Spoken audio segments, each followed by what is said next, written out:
ഒത്തിരി അഭിപ്രായ വ്യത്യാസങ്ങളുള്ള ഒരു വിഷയമാണ് നിലമ്പൂർ തിരഞ്ഞെടുപ്പിൻ്റെ സംബന്ധിച്ചിടത്തോളം നമ്മെ സംബന്ധിച്ചുള്ളത്. ചെറിയൊരു പ്രശ്നങ്ങളുണ്ട്, തർക്കങ്ങൾ. ആ തർക്കങ്ങൾ തീർക്കാനുള്ള അണിയറ പ്രവർത്തനം നടന്നുകൊണ്ടിരിക്കുന്നു. ഞങ്ങൾ ആരും അങ്ങോട്ട് പോയി ആവശ്യപ്പെട്ടതല്ല അൻവറോട് ഇങ്ങോട്ട് വരണമെന്ന്. അൻവർ സ്വയം ഐക്യജനാധിപത്യ മുന്നണിയോടൊപ്പം കോൺഗ്രസോടൊപ്പം നിൽക്കാൻ തയ്യാറാണെന്ന് പറഞ്ഞപ്പോൾ അദ്ദേഹത്തെ കൂടെ നിർത്തി കൊണ്ടുപോകണമെന്ന് ഞങ്ങൾക്കെല്ലാം താല്പര്യമുണ്ട്. എനിക്ക് പ്രത്യേകിച്ചും വ്യക്തിപരമായി വളരെയേറെ ബന്ധമുള്ള ഒരാളാണ് അൻവർ. അദ്ദേഹം കോൺഗ്രസ്സിൽ ഉണ്ടാവണമെന്ന് ഞാനും ആഗ്രഹിക്കുന്നു. അതുകൊണ്ടാണ് ഞങ്ങൾ ഒക്കെ ഇടപെട്ട് അദ്ദേഹവുമായി സംസാരിച്ച് ഒരുമിച്ച് പോകാനുള്ളൊരു തീരുമാനത്തിലേക്ക് എത്തിയത്. ഇപ്പോൾ ഈ തെരഞ്ഞെടുപ്പ് മുമ്പിൽ വന്നപ്പോൾ അതിൻ്റെ അകത്തൊരു അഭിപ്രായ ഭിന്നത വന്നിട്ടുണ്ട്. ആ അഭിപ്രായ ഭിന്നത പരിഹരിക്കാനുള്ള ശ്രമത്തിലാണ് UDF. ആ ശ്രമം ഭംഗിയായി തീരുമെന്നാണ് എൻ്റെ പൂർണ്ണമായ പ്രതീക്ഷ.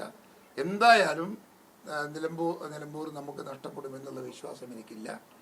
ഐക്യജനാധിപത്യ മുന്നണിയുടെ സ്ഥാനാർത്ഥി എന്ന നിലക്ക് പ്രഖ്യാപിച്ച സ്ഥാനാർത്ഥിയെ വിജയിപ്പിക്കുക എന്നത് എല്ലാവരുടെയും ബാധ്യതയാണ്. ആ ബാധ്യത നിറവേറ്റാനുള്ള ഉത്തരവാദിത്വം എല്ലാവരും ഏറ്റെടുത്ത് മുൻപോട്ട് പോകാൻ.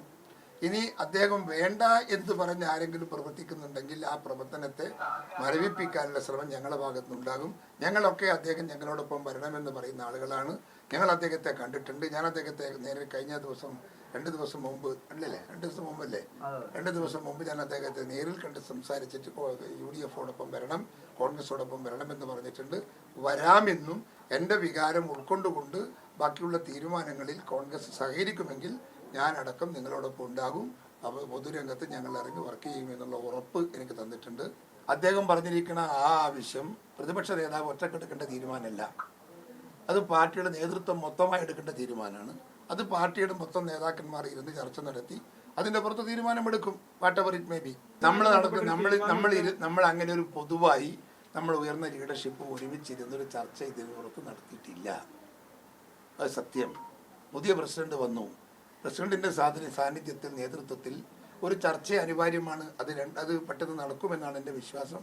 ഞാൻ ഇന്ന് രാവിലെ സണ്ണി ജോസഫിനെ വിളിച്ച് പറഞ്ഞിട്ടുണ്ട്. ഞങ്ങളൊക്കെ ഇരുന്നൊന്ന് സംസാരിക്കട്ടെ. ഒരു വട്ടം പോലും സംസാരിച്ചില്ല. പിന്നെ വ്യക്തിപരമായ താല്പര്യങ്ങളും വ്യക്തിപരമായ ഇഷ്ടാനിഷ്ടങ്ങളും ഒരു പാർട്ടിക്കകത്ത് പല നേതാക്കന്മാർക്കും പലതരത്തിലുണ്ടാവാം. അത് അദ്ദേഹം പറയുന്നതൊന്നും പാർട്ടിയുടെയോ മുന്നണിയുടെയോ അഭിപ്രായമല്ല. അത് അദ്ദേഹത്തിൻ്റെ വ്യക്തിപരമായ അഭിപ്രായമാണ്. ആ അഭിപ്രായത്തെ മാനിച്ചുകൊണ്ട് ആ അഭിപ്രായം മാത്രമാണ് വരാൻ പോകുന്ന തിരഞ്ഞെടുപ്പിൻ്റെ ബലാബലം പരിശോധിക്കുന്ന മാനദണ്ഡമെന്ന് ചിന്തിക്കുന്നത് തെറ്റ്. നമുക്ക് UDF-ന്റെ നേതാക്കന്മാർ ഇരുന്ന് ചർച്ച നടത്തിയൊരു തീരുമാനമെടുക്കുന്നതാണ് ആ ഫൈനൽ തീരുമാനം. ആ തീരുമാനത്തിന് വേണ്ടി 2 ദിവസം കാത്തിരിക്കുക. അവർക്ക് താല്പര്യമുണ്ട്. അവർക്ക് പിന്നെ UDF-ന്റെ അകത്ത് അൻവറെ കൊണ്ടുവരണമെന്ന താല്പര്യം മുസ്ലിം ലീഗിനുണ്ട്. സ്ഥാനാർത്ഥിക്കെതിരായി വളരെ രൂക്ഷമായി അൻവർ സംസാരിച്ചപ്പോൾ എന്ത് പറഞ്ഞാലും ആ സ്ഥാനാർത്ഥിയെ ഞങ്ങൾ പ്രഖ്യാപിച്ചു കഴിഞ്ഞു. ആ പ്രഖ്യാപിച്ച സ്ഥാനാർത്ഥിക്കെതിരെ വരാൻ പോകുന്ന ഒരു മുന്നണിയിലേക്ക് വരാൻ പോകുന്ന ഒരു നേതാവ് അങ്ങനെ പരസ്യമായി പറഞ്ഞപ്പോൾ ഉണ്ടായ ഒരു പ്രതികരണമാണ്. ആ പ്രതികരണം അതിൻ്റെ അകത്ത് അത് അങ്ങോട്ട് തുടരുന്ന പ്രശ്നമില്ല. അത് അൻവറോടൊക്കെ ഞങ്ങൾ സംസാരിച്ചിട്ടുണ്ട്. അൻവർ തയ്യാറാവണമല്ലോ. നമ്മൾ സംസാരിച്ച് അൻവർ കൂടെ നിൽക്കുമെങ്കിൽ മാത്രമല്ലേ അൻവറിന് കോൺഗ്രസിനോടൊപ്പം UDF-ഓടൊപ്പം നിൽക്കാൻ പറ്റുള്ളൂ. നിൽക്കാൻ പറ്റില്ലല്ലോ. അത് ഞങ്ങൾ സംസാരിച്ചു കൊണ്ടിരിക്കുന്നു. തീരുമാനം മാറ്റണമല്ലോ. അദ്ദേഹം പിന്നെ മുന്നണിൻ്റെ അകത്ത് ഇരുന്ന് വെച്ചപ്പോൾ ഷൗക്കത്തിനെതിരെ പ്രവർത്തിക്കുകയും മുന്നണിക്കകത്തിരിക്കാനും അങ്ങനെ സാധിക്കുമോ? സാധിക്കില്ലല്ലോ.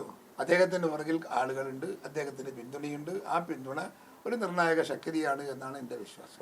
എന്തായാലും അൻവറിൻ്റെ കയ്യിൽ നിൽക്കുന്ന വോട്ട് UDF-ന് കിട്ടിയില്ലെങ്കിൽ അത് UDF-ന് ഒരു തിരിച്ചടിയായിരിക്കും.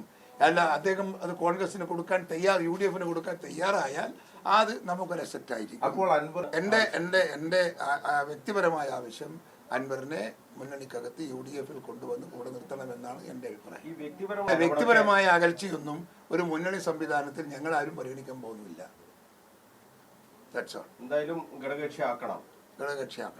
ഈ തെരഞ്ഞെടുപ്പ് വോട്ടെടുപ്പിന് മുമ്പ് അതെ ഉറപ്പായിട്ടും ഇലക്ഷൻ കഴിഞ്ഞിട്ട് പിന്നെ മുന്നണി ഉണ്ടാക്കിയിട്ട് കാര്യമില്ലല്ലോ.